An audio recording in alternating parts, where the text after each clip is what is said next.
Today, I want to talk about 5 things I've learned from the book Drawing on the Right Side of the Brain by Betty Edwards. It's no wonder that this book is the first book on the list I made of 50 books for the self taught artist, because I really do believe this is the basis of learning to see and decomposing complex subjects into smaller, more digestible parts. But today, we're going to talk about the importance of drawing upside down in the beginning of your journey, breaking down when you're observing something into proportion, angles, and spaces, the importance of negative spaces and how they factor in your whole career if you want to take this as a career later on, or if you want to create things from imagination. The process results, because Betty Edwards still does a lot of workshops, and it's really interesting once you click with some of the concepts. The improvement is really tangible and really fast. So I want to talk a little bit about that.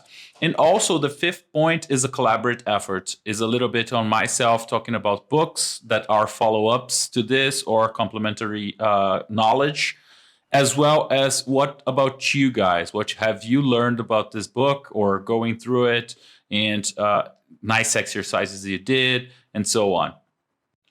To give a brief overview of the contents of the book and the whole idea and concepts, I took this from Betty Edwards' website. The link will be in the description. But basically, she breaks down the image, any image, into 5 big parts. So edges, spaces, relationships, lights, and the gestalt, or the idea of the whole. So basically, it's trying to decompose what we're seeing into abstract 2-dimensional concepts. And sometimes when you're beginning, you will have some concerns, and she lists some of those in here. So edges or contour drawing can be a little too complex, too slow. Negative spaces are too abstract. You can't deal with nothing. And we'll talk more about that. Relationships, understanding convergency in perspective and size relationships of things, as well as grasping values. We've talked about this on my video on value tutorials and Color and Light book by James Gurney and all of that, as well as the overall gestalt, the whole. Everything put together. It goes a lot into composition and connecting those shapes and understanding the relationships and all of that. So putting it all together, we've seen a little bit of that in my video on composition as well.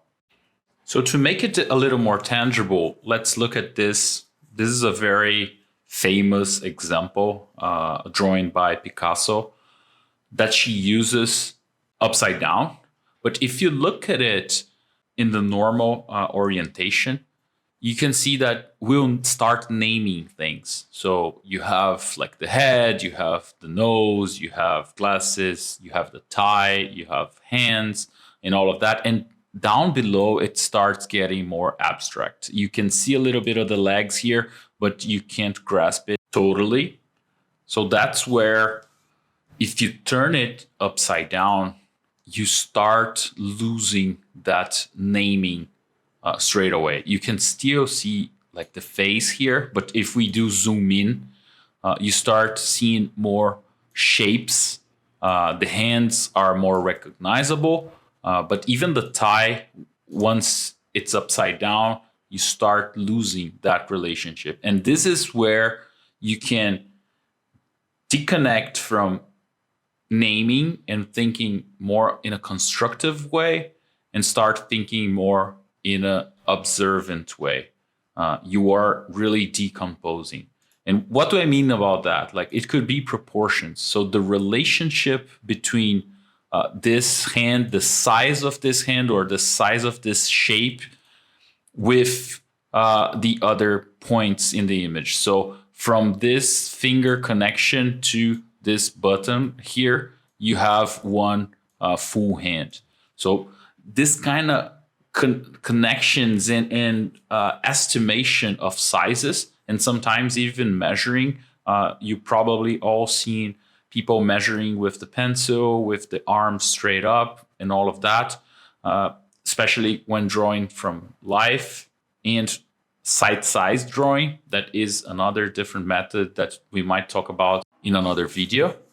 But this is the beginning of this process. I learned to draw gridding out stuff. So basically is the same that we've seen before. So understanding those proportions in a very easy to grasp way. You grid out your drawing, you grid out your paper, and then all those relationships, they start to be easier to see. So you don't need to think of the tie. You don't need to think of a hand. If you focus just on this square here, there is no hand. There are only relationships between angles, proportions, and lines. And if you see some of those angles in here, in the relationship that they have with verticals and horizontals, you can start to see a little bit of what I'm talking about. So how inclined is the hand angle in relationship with the vertical, in relationship with the horizontal in this case here? So if I take all those things out, probably your eye is starting to make those relationships with the grid. So you're looking at this angle that we saw relative to the horizontal. You start to grasp as well when we look at grids, you start to grasp spaces. So what this space looks like, what are the relationships that we can see there? And you can break down some of those spaces. You don't see a finger anymore. If we take this out, you don't see the finger anymore. You start seeing just a shape. You start breaking down those. So you're not, the button is just a shape. It's not a button anymore. So you don't bring any preconceived ideas to things that you're seeing, to what you're looking. You're just looking at relationships between sizes, angles, the proportions, shapes, and the spaces. Even the negative spaces that we're going to talk about later on, they start coming in here. You see that the importance of the space between the fingers, and not only the fingers themselves. The breathing space between them is going to be super important. So if we take that to another level and look at this exercise that Betty Edwards suggests in her website, it's the beginning of the Rubin's vase that we're going to see in a moment. And this is where looking at angles and shapes and sizes will be really important, because you need to understand how big this is and what's the relationship with the vertical. Also here with the horizontal and vertical, what kind of this angle will be. So when you start drawing this on this side, you need to understand a little bit of this relationship and what that looks like, so you grasp the right angle here that you're doing. And it will happen all across the drawing, and it will keep changing. You see the relationship with the vertical as well. Here in the nose, there is a relationship with the horizontal and vertical, as well as the spaces.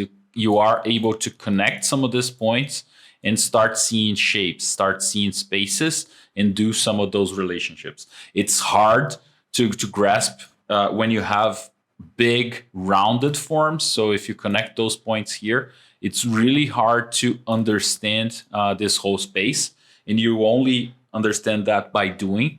But it's really important to go through this kind of exercise, and it will reinforce all the relationships that we've seen in the upside drawing. And even though you can see a face here, you're not supposed to draw a face, because if you are drawing a face, you'll probably bring some preconceived ideas on what you're supposed to draw. It's about angles, it's about proportions, it's about the relationship with verticals and horizontals.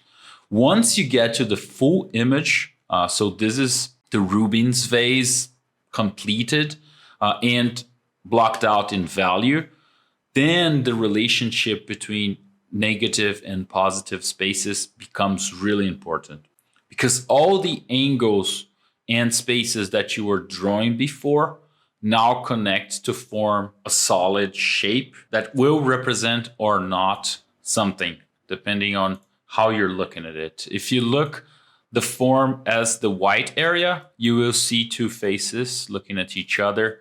If you think that the solid shape or object is the darker part, then it becomes a vase. This is the optical illusion that is discussed in this here. And it's really important to grasp the nothing that we were talking in the beginning of the video. The empty spaces becomes really important because it's going to be a recognizable shape, as we see here, the faces versus the vase, or because it's going to be an interesting shape to look at. If we jump into this example from the book, as well as this chair that I got from the internet, you can see that the goat is interesting. It's a nice drawing, a lot of details, a lot of interesting angles, and so on. But the negative spaces are also really interesting and help us have a grasp of the overall picture. If the face was over this horn over here, it might be more difficult to read the image, to read the overall, the whole, the gestalt, as we were talking before as well. On the chair, it becomes even easier to understand because the relationship with this positive and negative shapes here becomes an interesting read, an interesting flow throughout the image. And it's easier to understand that this is a chair and what the chair looks like once we don't have a lot of overlap. So the importance of the nothing, the importance of the empty spaces really shines in this example. And I hope it's clear for you guys as well. Silhouettes are really important. They're going to be really important, especially if you go into drawing from imagination and creating things. Even more important if you go into the animation, video game, entertainment industries. If we look at this sheet here, and I'll have links in the description discussing this further, you probably can recognize all these characters just from their positive, negative shapes, their silhouettes, and both what's there, the character itself, and the spaces in between become really important. You can see the shapes really clearly here. You can see all the shapes here really clearly once you have an interesting emptiness, an interesting negative space. This is also true for this set of characters. You can also see and recognize a lot of them just from this black and white blobs that you see. So I hope this is enough to get you excited about negative spaces as well as drawing the positive in there. Just another quick example, this drawing by Picasso as well, the same model in a different position. If you turn it upside down, as we've seen before, you start focusing more on shapes, you start focusing more on spaces, proportions, and so on. This one is harder because it's less abstract than the other one. And the closer you get to realism, the harder it will be not to name things and bring those preconceived ideas. We can see that pretty clearly if we jump into the results of some of Betty Edwards' workshops. This is a drawing by Charlie from 2023. I took this from her website. We can really see that in a self-portrait, and she asks those attending the workshops to do a self-portrait in the beginning and in the end of the course. You can see the difference of not abstracting, of being more descriptive in this case.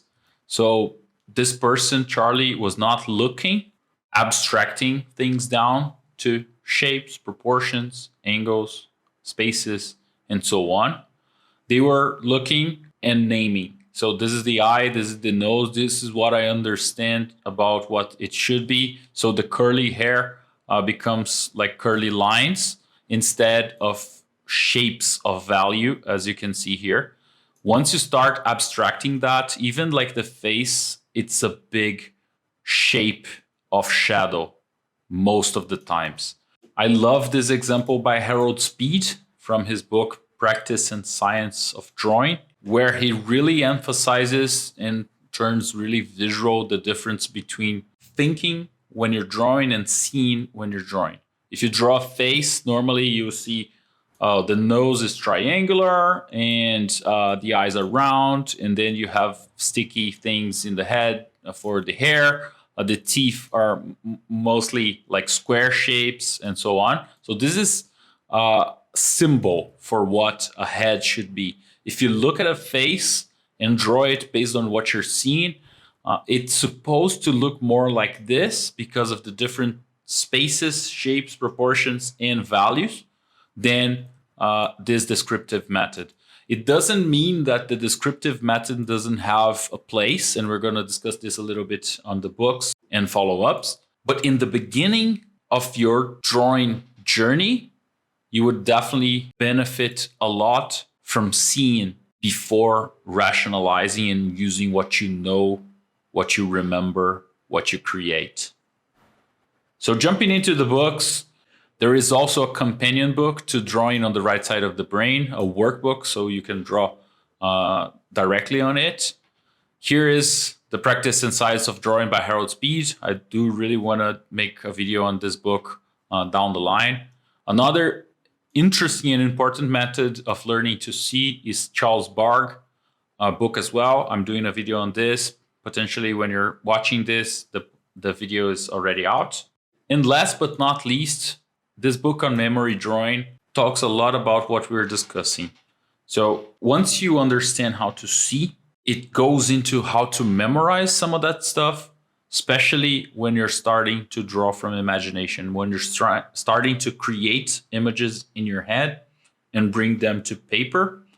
So it discusses the importance of memory drawing in this process of creating your own visual library and using that once you get to creative work, to drawing from imagination, drawing from memory to some extent.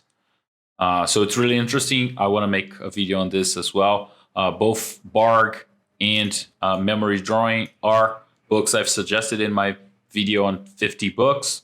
They are together with Drawing on the Right Side of the Brain because they focus on what you're seeing, the tools that you're going to use to break that down and simplify some of those shapes using abstraction sometimes, and how you're going to memorize that to later on use on your own creations.